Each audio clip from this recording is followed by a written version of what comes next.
Hey guys, Mark Allen, BHSpringSolutions LLC, BHSpringSolutions.com, back for another session of High Power University. And we're taking a look at an example of how the modern day high power pistol, and we're just taking a theory here. Let's imagine you have a Mark III high power. That would be an FN or Browning post approximately 1989, or an FM Argentine FM 95 high power, which has some similar components. And what we've started doing is taking the components that John Browning, Dieudonné Save were each responsible for, and then we went to the Mark III era where much was redesigned, a few components and some elements of the original 1927 Grand Rendement were restored in the form of making the pistol drop safe, ambidextrous safety.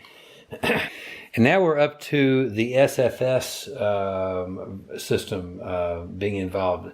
Invented back in the 1980s by Leon Hubert and company inside FN.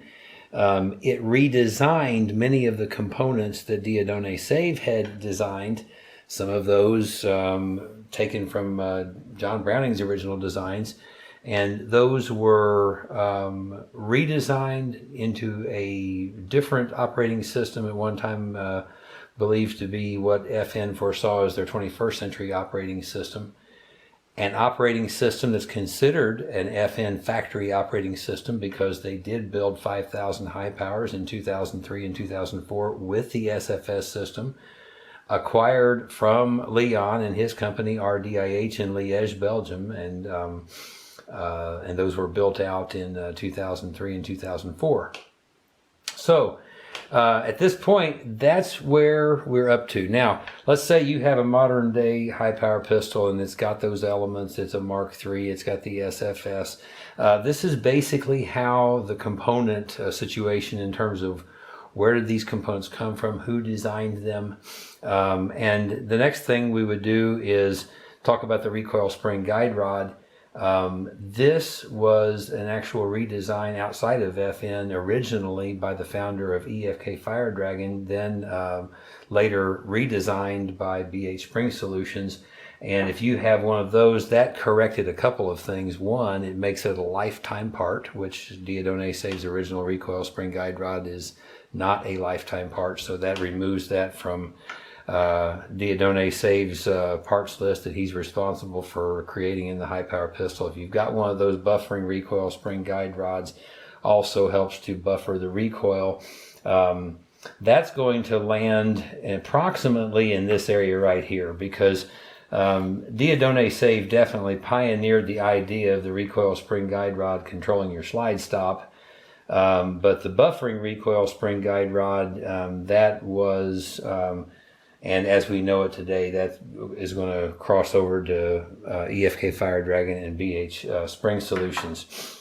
If you have a BHSpringSolutions advanced high power barrel, you're going to notice that this design has been reinforced in this area.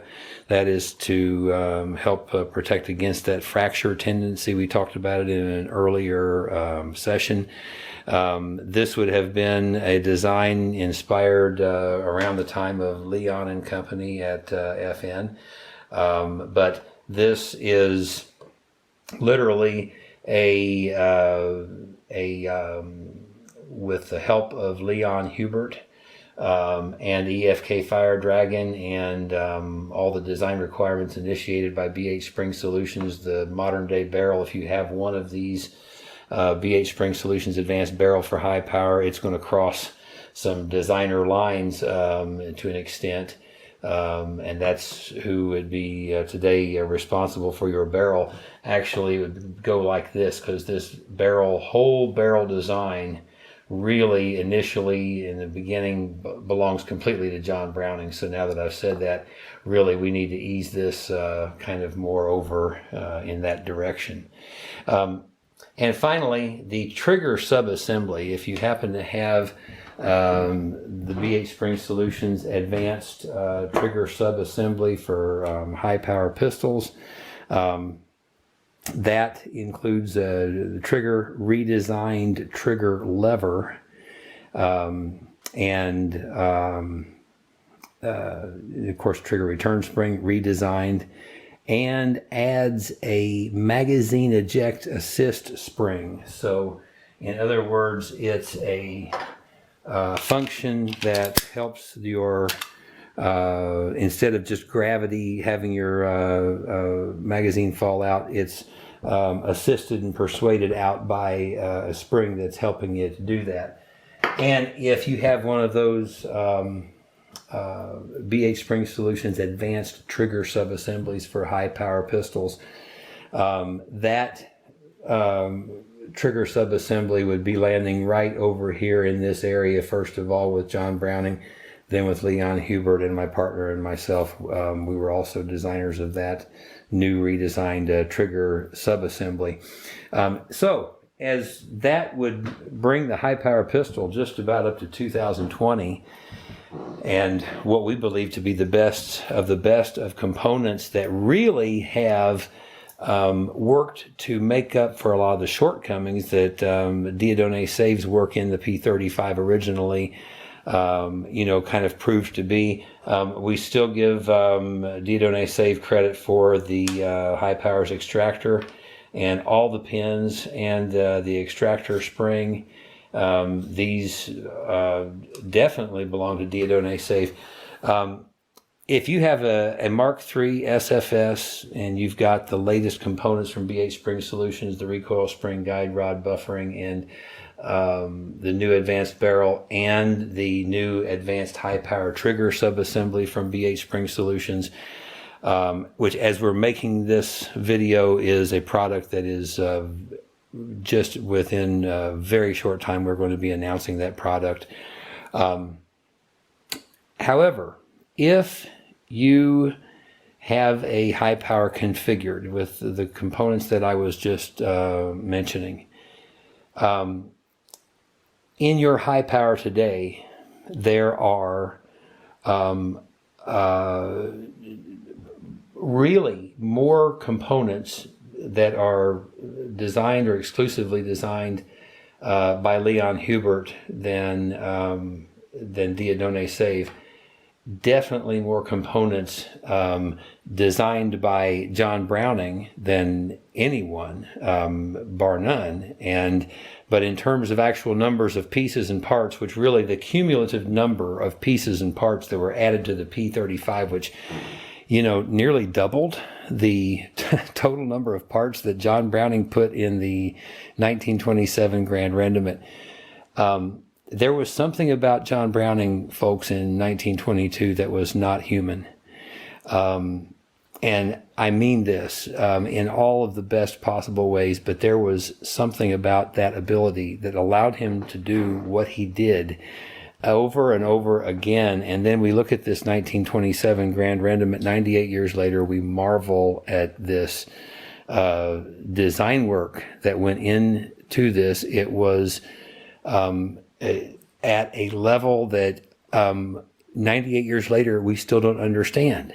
And I've kind of picked at Diodone Save a little bit because he had this there was definitely these design tendencies that repeated, and this idea that you take parts and you have competing springs and this is how you make them do what you want them to do when you want them to do it.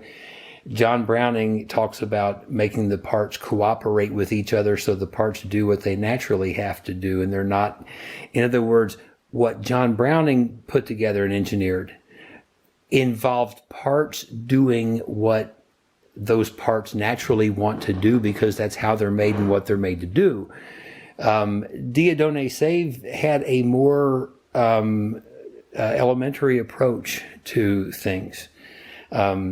He put the parts where they needed to go in order for them to work the way they needed to work. But in order for him to get them to work, in order for him to get them to be placed, it involved springs having competitions with each other, and regulating the springs in such a way so that the parts would do what you want them to do, because the parts weren't going to do what would come natural to them because there was nothing that came natural to them. They were all influenced to do what they do by a spring.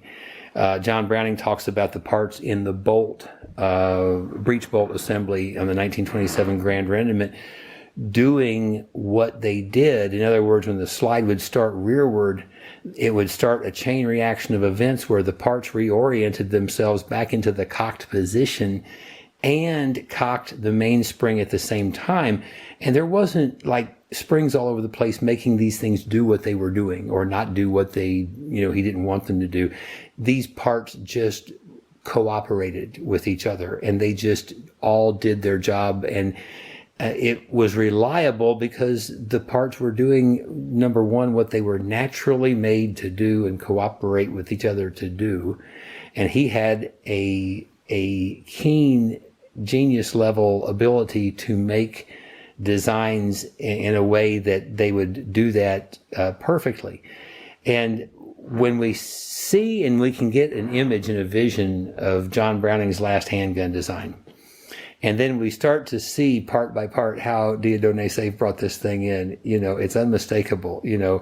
Okay, you got two things going on here, and you got a spring pulling this way and a spring pulling that way, and these two are competing.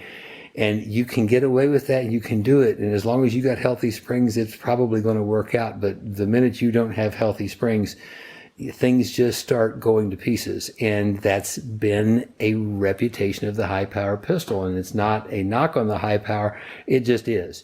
And one of the reasons that BHSpringSolutions was able to come into business in the very first place was because of the neediness of the high power pistol for healthy, optimal springs. And that need is what it is because of Dieudonné Safe's design techniques. Another thing that we see, just all over the modern day high power pistol, the P35, is when Dieudonné Safe wanted a part to go someplace, he just did it. I mean, he just drilled a hole in the frame or the slide, drilled a hole through the part, grabbed a pin, and fixed it there. And when you look at it that way, it doesn't get any more sophisticated than that. John Browning designs this 1927 Grand Rendement without a pin, like anywhere that we can find, except for the permanent pin, for the frame or the barrel lug in the frame. The 1927 Grand Rendement required no tools. Today, BHSpringSolutions sells a 9-piece pin punch set with specialty punches. We have an armorer's tool kit with actually two tools that we believe Dieudonné Safe himself designed. One to remove a mainspring, one to remove a firing pin retaining plate. Then the third hand tool was designed by BHSpringSolutions exclusively. But there's 12 tools. You need a screwdriver. You need a mallet. So you're up to around 14 tools by the time Dieudonné Safe was done with this handgun that didn't require any tools at all to completely detail strip and take apart. So probably nothing can quite paint the picture of the divide that there was between John Browning's talents and abilities and skills and his history and his knowledge from that history by the time he was 67 years old in 1922, and Dieudonné Safe, who was 34. And just what we see is there's a definite, distinct difference in the level of the level of the design work. It just wasn't sophisticated in Dieudonné Safe's in his evolution at that point. Another thing that my partner Slav and I have definitely noticed more times than we can even probably remember is it always seems to us like Leon Hubert's design work and the directions that he has endeavored to take the high power pistol, the things he's worked on, the things that he has shored up that Dieudonné Safe left weak. It seems to us like he was always, in everything that Leon Hubert has ever done for the high power pistol, very consistently, this has been design work that leads back to a handgun that is ever closer to the 1927 Grand Rendement, although it's never going to get there in my lifetime. One of the things John Browning was very genius about was, even as good as these drawings are, we believe it to be impossible for anyone to blueprint successfully the 1927 Grand Rendement from these designs. Even if you know how this thing works, he didn't give away enough of that breech bolt for you to get a comprehension of exactly how it would have to be made in order for it to go tick-tock. So maybe this clears up some things for most folks. I think the P35 high power pistol, who designed it? John Browning and Dieudonné Save did design the modern day P35 high power. Okay, we're going to continue on with just a little bit more word about the high powers traditional trigger subassembly. And I've grabbed this one. This was actually at one point a Browning product, this gold version of their trigger. It was a wide version of their trigger. In looking at it, if you overlay a traditional trigger, what you'll see is they widened the entire profile of the trigger shoe, and wider than a stock trigger, obviously. But what we see is, when we overlay these, is we see where they trimmed back material on the gold-plated one. And that would be in order to, and I can probably show it best just like that. It's a little tough to see, but you probably can. They trimmed back material on this gold-plated one, and that was so that this wider trigger doesn't have so much mass that you run into a drop safety problem. And I'm talking about specifically the drop safety problem that SIG ran into after the U.S. Army prematurely selected them for their service weapon. Immediately after they did, the story went that they realized that this handgun couldn't pass their drop safety test, specifically a drop safety test like this, where the trigger just keeps going because the whole gun is going this way. The gun hits concrete and the trigger keeps going. And if a trigger has enough mass, it can be a drop safety risk in that way. So that's part of the reason for that. But this trigger also illustrates another really good point. And I'm going to show you, this is in Dieudonné Save's configuration with the magazine disconnect that allows the trigger lever to go back here like this. But I'll tell you what I'm trying to capture is I'm trying to capture and show you, if you look through this hole and you see through that hole, what you can see is the proximity of this part of the trigger return spring to the hole. And in fact, when I've got it down like that, you can actually see the edge of that spring showing through the hole. So what's the significance and what am I going for on that? When you take Dieudonné Save's trigger pin and you put it through like that, then you install that trigger lever, which puts upward pressure on the tail of the trigger return spring. It tends to make that trigger return spring want to rise under that trigger pin. When it does, you have contact with the trigger return spring and the trigger pin. The trigger is pivoting on the trigger pin. That contact between that trigger return spring and the trigger pin is resistance on the trigger, and it interferes and it degrades everything about your trigger pull, everything about your reset.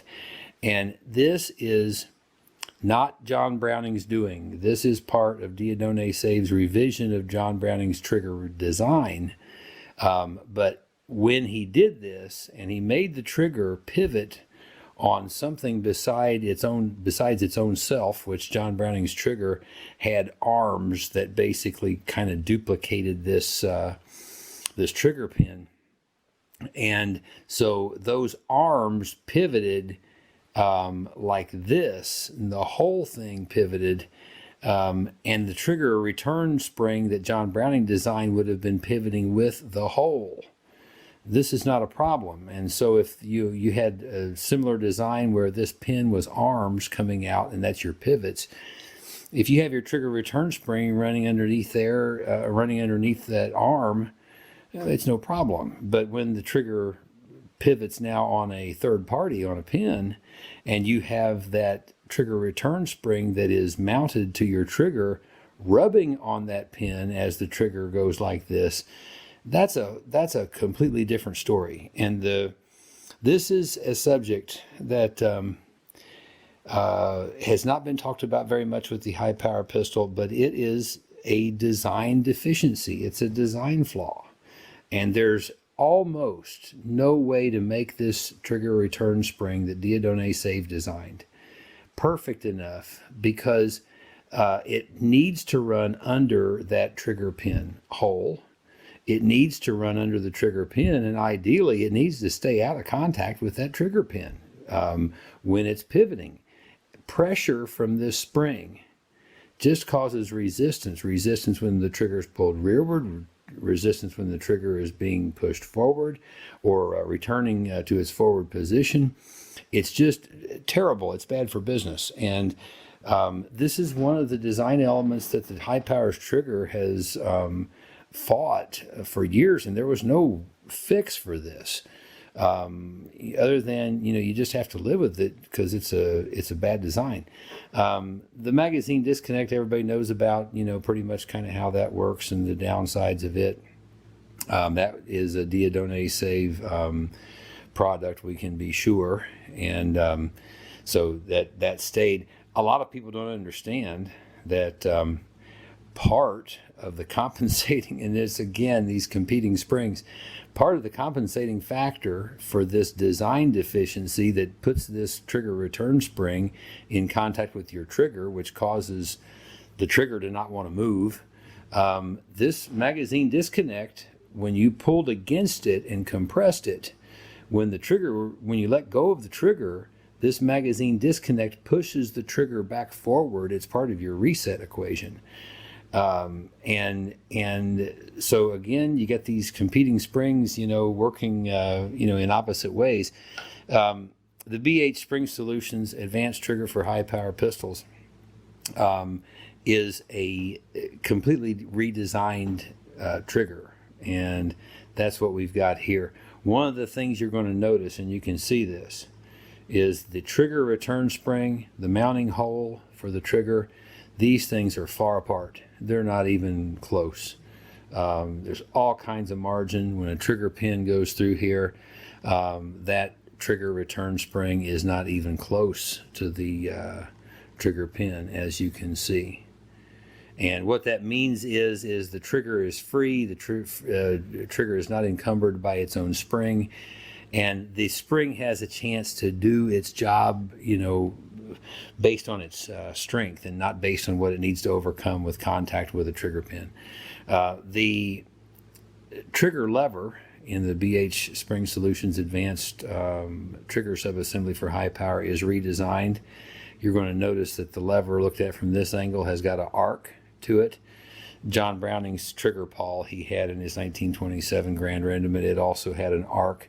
That arc means that it's going to be contacting the end of the teeter-totter, the end of the sear lever here, not up the sear lever 2 millimeters, out here on the end where you have the most leverage. That's one of the geometry changes, and this is really just kind of a throwback to John Browning's design of the trigger lever. Now, the mounting of the trigger lever, this is Leon Hubert and BHSpringSolutions, and without having any influence by a trigger pin contacting the trigger return spring, the trigger return spring has every opportunity to control the positioning of the trigger lever just fine. The trigger return spring was re-engineered by BHSpringSolutions for this trigger subassembly, and it displaces its efforts and its energy in really nice optimal ways in cooperation with the trigger lever, and there's nothing oppositional going on. Trigger pin goes through like this, and since Diodone Save went ahead and decided he had to have a trigger pin in the high power trigger, we didn't try to eliminate that. But when you think about it, that trigger pin really is doing nothing other than it causes a hole to be drilled through the frame. It causes a hole to be drilled through the trigger, and the trigger pivots on it, and it just needs to stay there, you know, where it's at. Since that trigger pin was not doing anything, along with this new trigger subassembly, we designed a second spring. That second spring installs similar to what I just showed you right there. And like that. That spring gets its energy on the front end here in the same place in the trigger well area that the trigger return spring does. And when a magazine is inserted in your high power pistol, the magazine, you might be able to see it here, there's a spring that it's going to engage and press up with the magazine. Hopefully you just saw that. And then when you hit the magazine release, it affirmatively pushes that magazine out. Now, what is different about that is the high powers never had anything to eject the magazine affirmatively. Number one. Number two, it takes advantage of Diodone Save's trigger pin in that it wasn't doing anything anyway, and by mounting that magazine eject assist spring that you see here on that pin, anchoring it up in the trigger well here, and then when the magazine pushes up on it here, it winds that spring, and that spring is not in contact with that trigger at all, not whatsoever. Has no impact on the trigger integrity, on the resistance on the trigger pull. It's not in contact because it's anchored by that frame pin or that trigger pin. That's the reason why. When the magazine, however, is out of the pistol, this magazine eject assist spring then does apply pressure to the back of the trigger.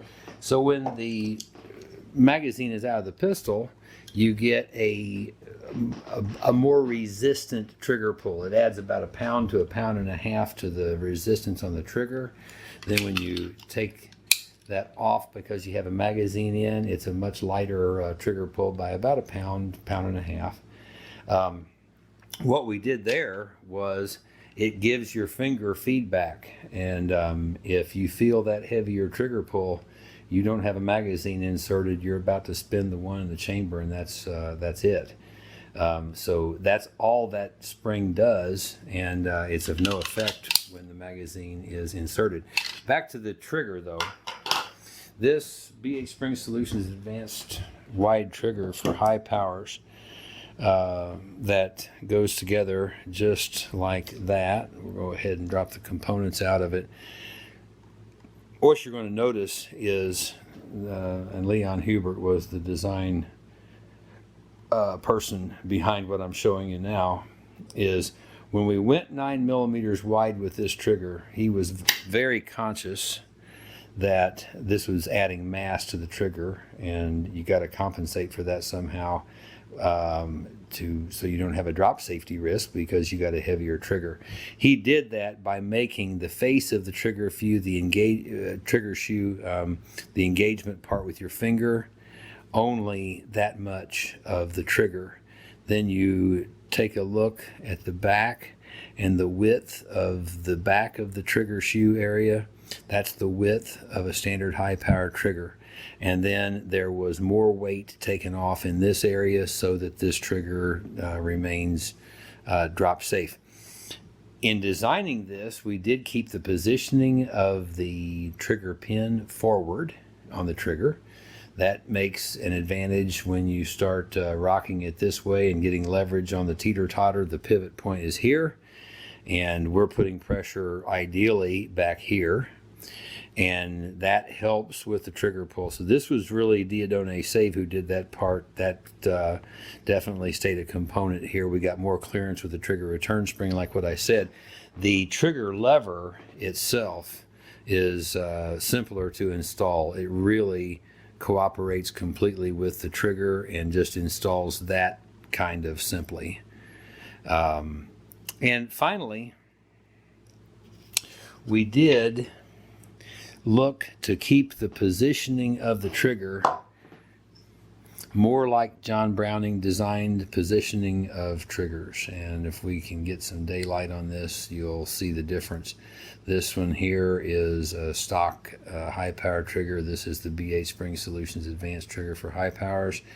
And you see the geometry change and the positioning in the trigger guard. And it's more like what we can look at and see that, hey, that's going to be, you know, relatively a straight back trigger pull, meaning this one.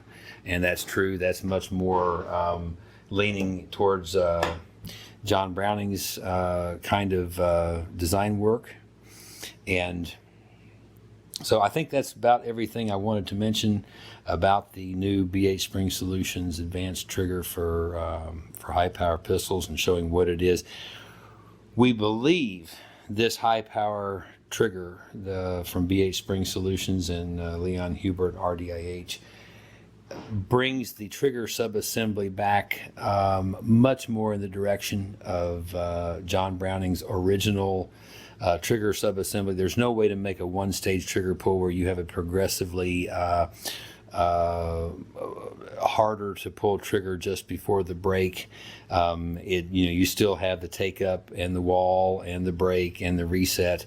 Everything is just works because you don't have things in conflict. You don't have springs competing against springs, and this kind of thing going on like in the original high powers trigger subassembly as it was. So at this point we're going to conclude the analysis of the 1927 Grand Rendement and it becoming the P35, and then the transformations or the upgrades, modifications that the high power pistol has gone through. As a final thought though, if you've watched all of this explanation, kind of the part by part play-by-play of the 1927 Grand Rendement becoming the P35 pistol, it probably becomes clearer how there was an opportunity for a company like BHSpringSolutions to do what we've done.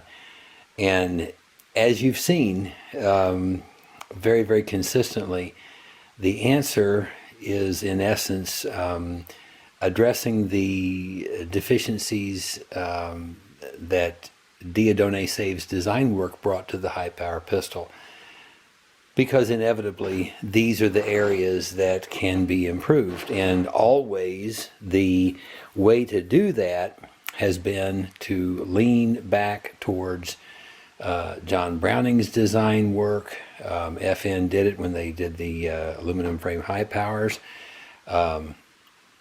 Leon Hubert has, in my opinion, not been as recognized as he should be for the things in the high power that he's brought to the design, the things that of Diodone Saves that he fixed and bettered in the high power pistol as to the Mark III elements, the high power fast safety or SFS system, the new BHSpringSolutions high power trigger subassembly.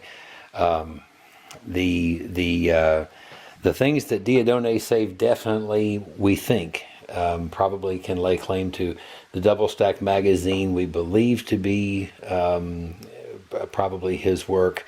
The ejector, the design needed an ejector, and Diodone Save did not continue with the original John Browning design of having it integral to the machined into the frame. And he brought a lot of springs into the design and some pins, and literally more than that. I mean, it's It's taking away a lot, because he did do a lot of work. The hammer assembly, which the SFS system now today is the preferred way to handle that. It solves the hammer bite problem that Diadone Save did bring to the design, and replaces out the Mongo sear with a more modest kind of a sear. Leon Hubert's been responsible for the positive positioning of the High Powers sear lever, the ambidextrous safety that on a design that originally when John Browning did it was ambidextrous. He bettered the takedown of the slide stop. And Leon Hubert, the designer of the Beretta 84, and also known as the kissing cousin of the Browning BDA 380, the FN BDA 9, the FN HPDA, the SFS system, another operating system. I mean, FN had other alternative operating systems, one called the Fast Action, and that was actually on one of the pistols that was presented to the U.S. Army back in the early 80s, which was a different kind of a concept. And if I remember right, actually what you would do is you would just give the trigger a slight pull or a half pull, or basically you'd get the trigger about halfway back and the hammer would cock itself automatically. And be in the cocked position, and then the remainder of the trigger pull would complete the firing. That was, I believe, called Fast Action. So there was a lot going on at that time when Leon Hubert was there at FN, but certainly Leon Hubert's own accomplishments and the designs that he personally was responsible for, which are just fantastic handguns. His contributions to the high power pistol have probably never been fully acknowledged for what they are, but without any doubt in our minds, everything that Leon Hubert has contributed to the high power design, all of it has bettered and fixed a lot of Diadone Save's design shortcomings. It brought the high power and has brought the high power pistol back, we believe, much closer to John Browning's level of design work, although the level he was on in 1922 is so astounding today. And then to realize that, Diadone Save was, by comparison, he was lucky to know John Browning. Of course, anybody would have been back in the day, and but his design prowess and his abilities, Diadone Save was human, fully 100% human. I'm not even convinced of that about John Browning. This guy was just something else, astounding, mind-bending. Just there's no words for the man's abilities, and even walking back the high power design the way Diadone Save obviously did,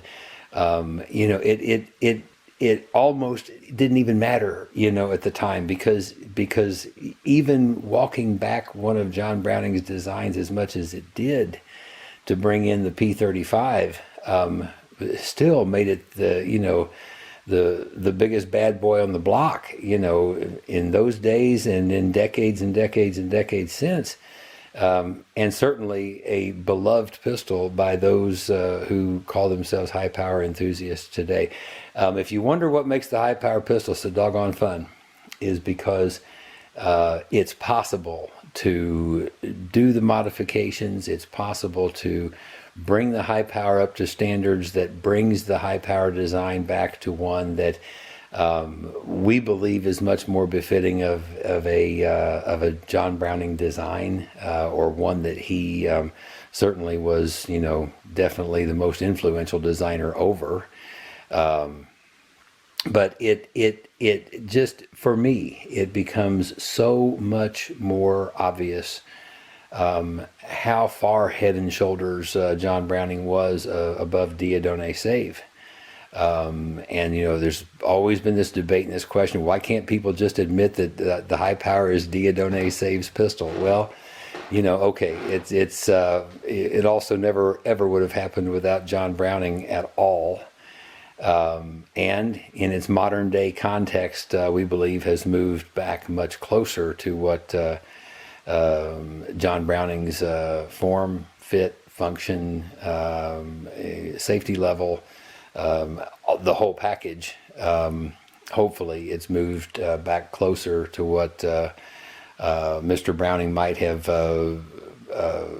finished it out as. We thank you very much for watching, and we have more sessions of High Power University coming up following this. And I'm Mark Allen, BH Spring Solutions LLC and BHSpringSolutions.com.